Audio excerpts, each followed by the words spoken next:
Wherever you sit, stand, whatever you touch, there is memory and transaction happening all the time. It must be a conscious process. If it's a compulsive process, then you will pay the price for it. It is not that this is sin, that is sin. The question is, what is your priority in your life?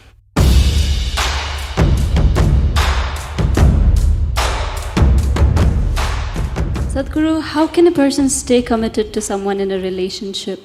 Is it natural to love someone and yet be sexually attracted to others? What should be the proper course of action that should follow, or how does one handle this? See, there is a psychological integrity, there is emotional integrity, but there is a biological integrity also. Integrity does not mean morality. Integrity means you create a situation where it works best for you. So when we say integrity, suppose I say, there is a certain integrity to my body, this means it's strong and resistant to a whole lot of things, isn't it? It doesn't mean I'm morally stuck in something. So I'm talking about… I want you to understand the word integrity in that context. We're talking about integrity in terms of strength of this life. So if that is the thing, is it true?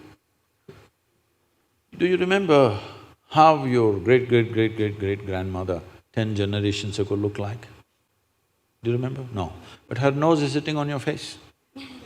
Yes or no? Body remembers, isn't it? Body remembers your forefathers 1,000,000 years ago. Yes or no? So what you're calling as my body is a heap of memory, isn't it so? It is. Memory or no? See, now from Nepal you came to Shillong, you eat a lot of this Meghalaya food, your features won't change because your body remembers what is your genetics, no matter what. Or you start eating, let's say, cow's food or dog's food, your body will not get confused and become a dog or a cow because there is evolutionary memory in this. Do what you want, it never gets confused, isn't it? You start thinking I'm a dog and start barking like one, still the body won't change. Yes or no? Mentally you can, but body has such a deep-rooted memory. So this entire body, what you have, is essentially a certain integrity of memory. If that loses that memory integrity, then you will see it will become vulnerable to so many things. Now, the nature of the body is such that anything that you touch with a certain level of involvement will naturally absorb that memory. Not mentally, physically it'll absorb that memory. Traditionally in this culture we call this Runanubandha. You heard of such a word? Runanubandha. What this means is physical memory that you gather. Why people… you will see this with people, let's say in their home, they will go and sit in one place.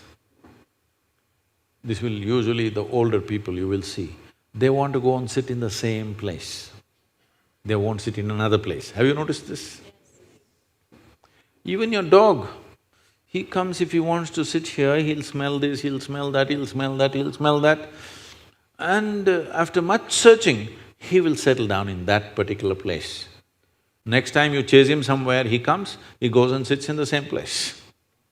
Because there is memory. Today there is forensic equipment where you're sitting here right now, you went away. After 2, 3, 8 hours, if they come, not with a dog can easily do it. But with forensic equipment, we come here and just check this chair and we know it was you who was sitting here, not somebody else. So there is memory. Wherever you sit, stand, whatever you touch, there is memory and transaction happening all the time. Well, you come from Nepal, in India also it's very much there, in south is very strongly there, north maybe it's become weakened. People never give salt to another person. Do you know this? Here also? If somebody gives you salt, you say, please keep it there. Because there are certain materials which transmit memory much better than others. Salt, sesame seeds, lemons, like this, if you give traditional people, they'll say, keep it there, I will take it. because they don't want to develop Runanubandha with you. Now, in India, if you see older generation of people, if you try to shake their hands, they'll do like this, because they don't want to get Runanubandha with you. Because the idea is to keep the integrity of your body's memory in such a way that it doesn't become vulnerable to other things, that you become a very integrated life. If you want to nurture yourself to be a certain possibility, then you have to maintain the memory integrity. This is what Runanubandha means. You keep your physical memory to the minimal. A sexual interaction is something where a huge amount of memory is taken from one to the other. So, always, not in this society, everywhere else, forever people saw the advantage of keeping that memory to the minimal. If you make that memory very complex, you will see to be at ease will become very difficult after some time. There will be pleasure, but there will be no joy in your life. You can observe people, don't go by what I'm saying. You can observe people, they will have pleasure, they will giggle all the time, but you look at them, there is no joy in them, there's no ease. Because the ease will go away with excessive memory. This is not only with sexuality, there are many other things that you do like this. Right now you see this very much in the Western societies. Wherever I go, especially in America, people will come, Sadhguru, where is my hug? I say, it must be with you. Why is it with me? It is not like at a certain moment when you feel close to somebody, you hug them. It's like all the time you have to touch people. Because today's psychiatrists are analyzing these things and saying that is because they've not been sufficiently touched by their mothers and parents at an early age. When they grow up, they're desperately longing to touch somebody all the time. All these things have a serious impact on one's life. How much physical contact when the child is born, this will determine how much physical contact they will long for later on. And the memory of what an infant picks up from the mother at that time, because till a child becomes 4.5 years of age, in many ways, energy-wise, it's not a separate life, it's still attached to the mother's body. Actually, if by nature if people go till then, they must be drinking the mother's milk and connected up to 4.5 years, that's how naturally it was. So, the energy doesn't mature at that time, more and more memory that you get from the mother is better and better to strengthen this. But once the child begins to move out and becomes an individual, life is organizing itself. People come to me and say, Sadhguru, can you bless my daughter, can you bless my son? First thing I ask is, how old? If they say 15, 16, 18, all right. If they're over 21, I say no. Because me blessing you, blessing will not go to your child. You may still think emotionally that's my child, but as far as life is concerned, it's become fully separate.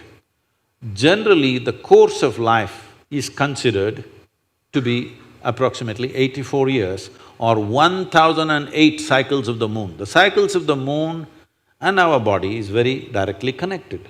Only because our mother's bodies were in sync with the cycles of the moon, we are born, otherwise we wouldn't be born, isn't it? Hello? So, a full life is considered 1008 cycles of the moon, which will approximately considered as 83 to 84 years. So if one crosses 84, it's considered a full life. In this, the first quarter is the only time when it is connected to parentage. After that, the child must move, because energy-wise, you cannot connect those two lives anymore. So that is when the longing, if you have not created enough integrity within yourself, the longing for another body multiplies. Even though the hormonal phase may be higher between 15 to 20, the longing to bind and bond with somebody increases after 21 years of age, because unknowingly you're like a satellite who fell off the main mother. You come off the motherboard. Now you want to attach to something unless you find some integrity. This is why between 12 and 18, one must do lot of sadhana to strengthen the body so that You don't desperately bind yourself to something or somebody. You must consciously, if you wish to take a partner, it must be a conscious process. If it's a compulsive process, then you will pay the price for it. This is not a question of morality. It is not that this is sin, that is sin. The question is, what is your priority in your life? If your priority is to make this life rise to a higher possibility, then you must be conscious. If you want to somehow live and go, it's okay.